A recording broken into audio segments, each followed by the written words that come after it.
কি হয়েছে ভাই এখানে? আপু দেখতেই পাচ্ছেন এখানে এই যে ধান ফেলার কারণে ডালটি ভেঙে গিয়েছে, ঠিক আছে? তো এখন হচ্ছে এটা আমি পাড়ে আহারে দিব। গাইস, আমাদের গাছের আমরা গাছের এই ডালটা ভেঙে গিয়েছে। দেখুন এই সাইডে কত কত আম, যদিও এই ডালটাই খুব একটা আম নাই। এই যে গাইস দেখুন গাইস, একদম তরতাজা আম গাইস, তরতাজা আম। এই যে এই ডালটা যাই এখন হোক, ভেঙে গিয়েছে। এই কত বড় একটা ডাল ভেঙে গেছে গাইস।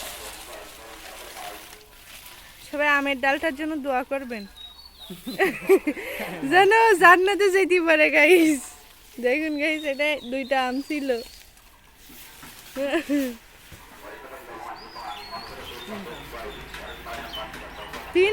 তিনটা আম ছিল গাইস। ডালটা অনেক বড় কিন্তু আম ছিল অনেক কম।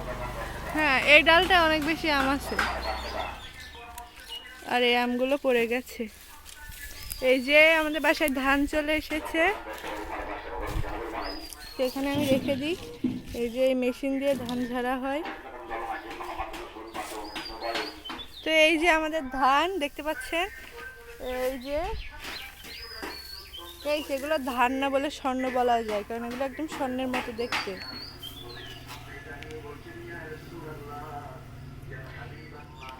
এই ধানের পিছনে কত কত কষ্ট, কত পরিশ্রম। আমার এই ভাইকে দেখলে বোঝা যায় গাইস, আমার একটার মাত্র ভাই, তা কাজ করতে করতে ও একেবারে শেষ। আর ভাইয়ের জন্য সবাই দোয়া করবেন, আর ওর পেজটা সবাই বেশি বেশি করে ফলো করে দেবেন গাইস। একটার মাত্র ভাই আমার, তাও কত কাজ করতে হয় দেখেছেন, ছেলেদের জীবন।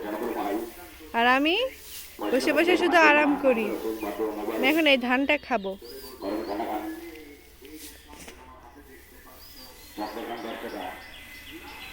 এই যে দেখুন, চাল বের করে ফেলেছি ধান থেকে।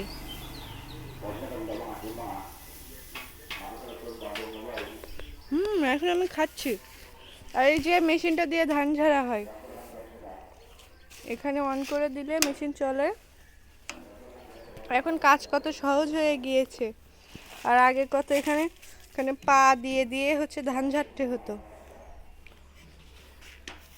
এই ধানগুলো সব এখন গুছাইতে হবে আমার ভাইকে। যাই হোক, একটার মাত্র ভাই হয়েছে তো কাজ করতেই হবে। আর দেখুন আমাদের সাদা কি সুন্দর একটা হাঁস আছে, এটা আমার মায়ের গাইস। গ্রামের এগুলোই অনেক বেশি মজার। এই পুকুরটা কিছুদিন পরে হচ্ছে পানি সেচ দেওয়া হবে, তখন যেই হচ্ছে মাছ ধরবো, তখন আপনাদেরকে সব দেখাবো কত কত মাছ আছে। যদিও নাই, সব ওই হাঁসগুলা খেয়ে নিচ্ছে।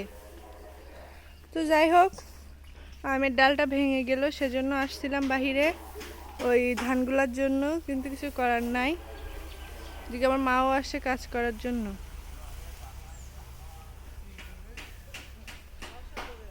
আমার মার কাছে একটু আগে গালাগালি খেলাম আমার ছেলের জন্য।